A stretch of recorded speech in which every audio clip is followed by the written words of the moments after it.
I put it to a vote on my community tab if you wanted to see a video on the Black and Gray Hush or a head swap video on Sinestro Corps Batman. You guys chose Sinestro Corps 60 to 40%. Was he worthy of your vote? Stick around and find out. Welcome to 5 Points of Articulation, where I review action figures and then articulate 5 points to help you decide if you want to add that figure to your collection. The 5 points I discuss are packaging, presentation, posability, playability, and price. I'm Jason, and if you enjoy my content, please like, share, subscribe, do all the YouTube rigmarole.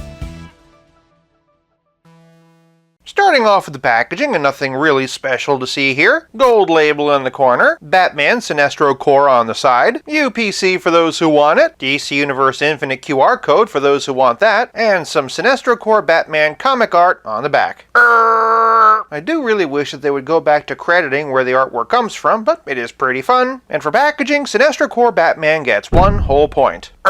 Moving on to presentation and the tips of his ears, this Batman stands at 7 1/4 inches and is near complete reuse of Batman Earth 2. The only new sculpt is the torso and the ringed fist. To be honest, I'm a bit surprised and also let down that McFarlane didn't make any effort to sculpt in the details of the ring. As is though, the sculpted details are one of the things that made this figure such a logical choice for this version. For reasons I don't fully understand, McFarlane's committed to this kind of knitted thermal underwear texture for all the lanterns, and since this figure does have a textured bodysuit, it fits right in. That said, the reuse did create a few inaccuracies. Referring back to the comic art on the box, and Sinestro Corps Batman should have the typical 3 scallops on the gloves and a sort of half-moon ring belt. It doesn't ruin the figure, but it is worth noting, and since the devil's in the details, it's also worth noting that McFarlane stopped detailing underneath the diaphragm. There also isn't any kind of paint detail on the rotator cuff to connect it to the rest of the arm, though the logo's nice and crisp, as is this very telling armband with the Sinestro Corps logo on it. Maybe my uncle was right about Batman. Shut up, Stealth Iron Man. Despite the clever reuse, the sloppy paint and minor inaccuracies will cost this figure, so for presentation I'm giving Sinestro Corps Batman half a point. Moving on to posability, and while this is mostly a Batman we've seen before, it's always good to have a refresher. From the top in the Dark Knight's heads and a dumbbell joint, he can gaze up this high into the Gotham night sky, or stare longingly this far down into the abyss. I myself preferred the director's cut. He's got an incredible amount of tilt, and of course can look all the way around. Moving down, he can raise his arms this high, of course lest we forget our unpainted rotator cuff to give forward and back, bicep swivel, double jointed elbows with a bend so good it's batty, but unlike usual, instead of the typical McFarlane wrist ball, this Batman has swivel hinge wrists. I am genuinely curious why they did it this way. Of course, moving to the middle, and one thing that almost never gets an update is the diaphragm joint and dumbbell waist. In spite of his cape, he can arch back this far. Reminder though that if you do that, you're going to expose his lack of paint to detail, and he can hunch forward this far, which for a DC Multiverse isn't that bad. The Dark Knight does, however, get a very decent amount of tilt and twist. Below the utility belt, and Batman has the typical McFarlane hips. He can kick this high, which admittedly isn't that great, but he can split this wide, which is pretty good. Alas, there is no twist whatsoever in this one's hips. Moving on down though, and he does have double jointed knees, toe articulation, and unlike his wrists, he does have McFarlane style ankle balls that can swivel, hinge, and pivot. For posability, I'm giving Sinestro Corps Batman 1 whole point. Moving on to playability, and Batman comes with a trading card and a figure stand, and you know what? This one has a very pleasant surprise. Unlike variants like the vampire figures, this one actually details the backstory as to how he got the Sinestro Corps ring.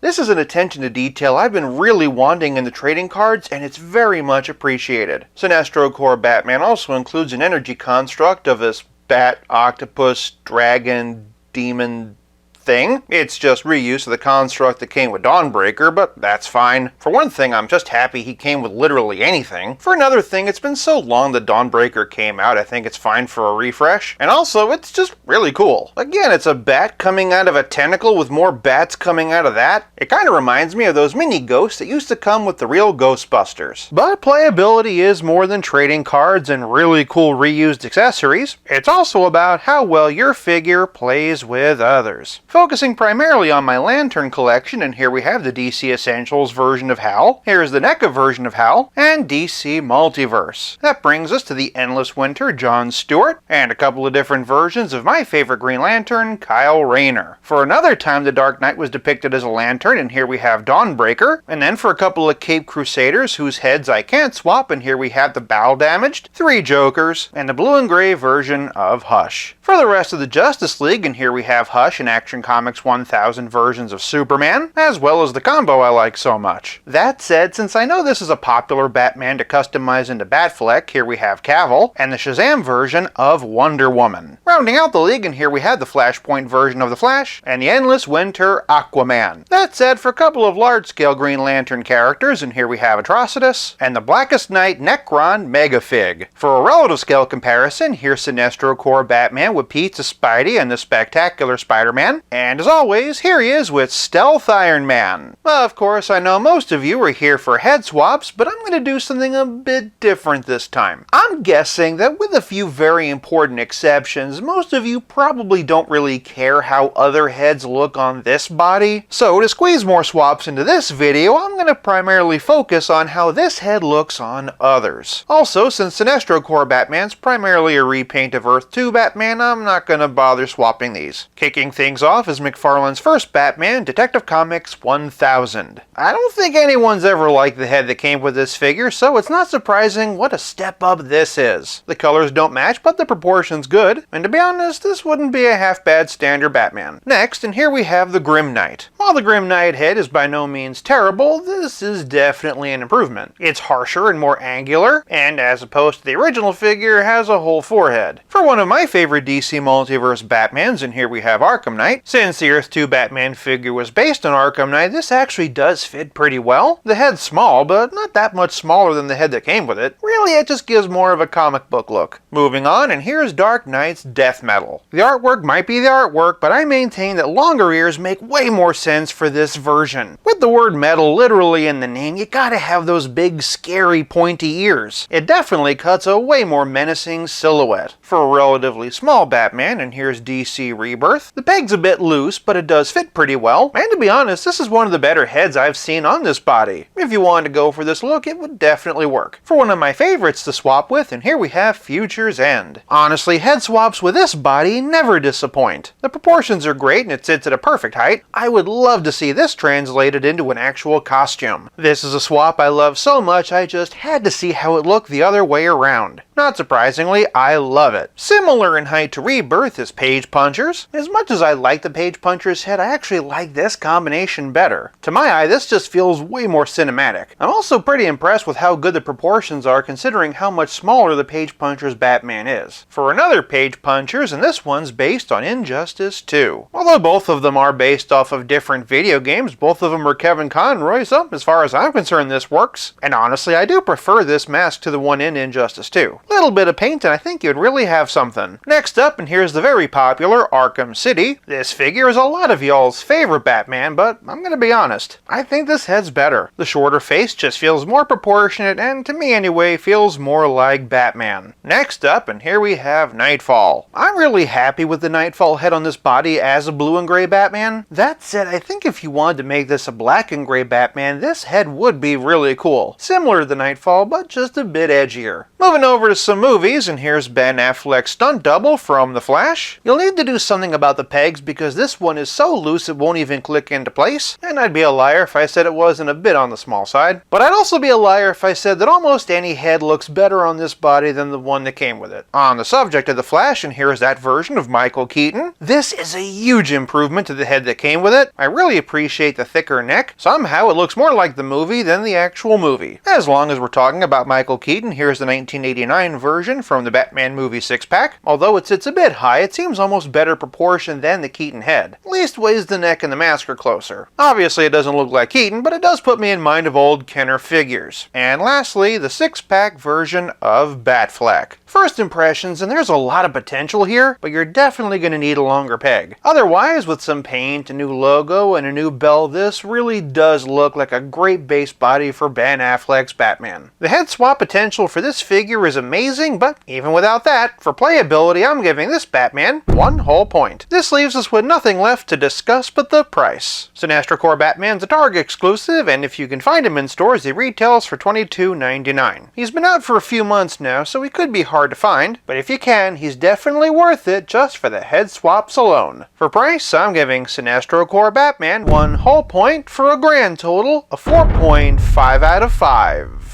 Which lanternized DC characters are you hoping that McFarlane makes next? Personally, I'm hoping for Lex Luthor and Scarecrow. Sound off in the comments below, and don't forget to subscribe so that you can vote on future videos. If you like this video, check out one of these. Thank you so much for watching. I'll be back again real soon, but until then, play nice and have fun.